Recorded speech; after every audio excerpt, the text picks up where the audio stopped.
pollination, the springtime syncopation of flowering plants, and the animals who feast on the nectar and pollen they produce.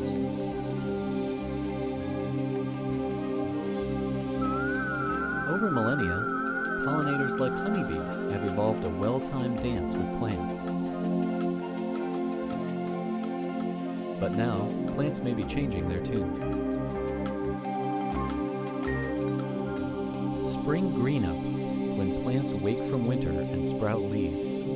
It's such a global phenomenon that NASA satellites can see it from space.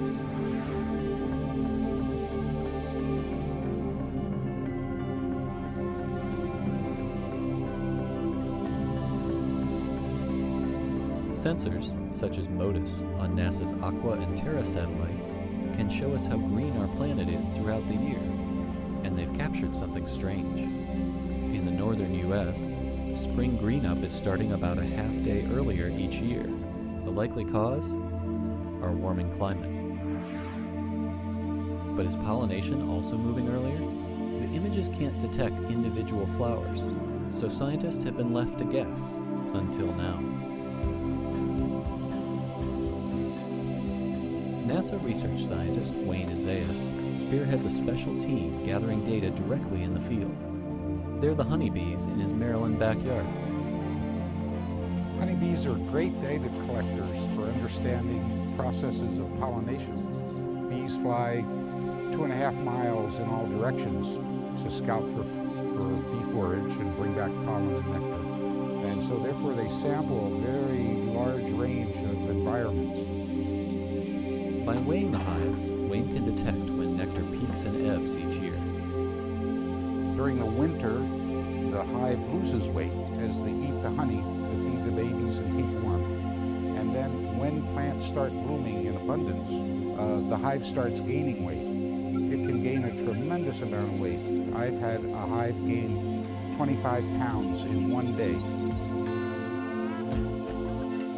Wayne's been keeping tabs on his bees for less than 20 years, but in that time, pollination has moved more than 10 days earlier.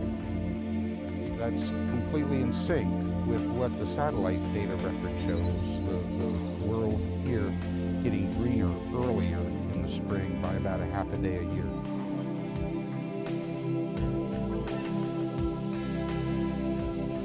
If we have a few scale hive measurements with the wall-to-wall coverage of the satellite, we can then extrapolate those scale hive measurements of when the nectar flows occur to very large areas of the country.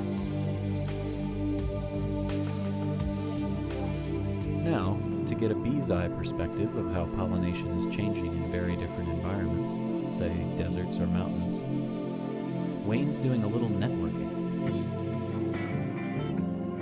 HoneyBeeNet is a network of citizen scientist beekeepers that volunteered to weigh their hives to give us more data points, to see how the nectar flows are changing in all different parts of the country.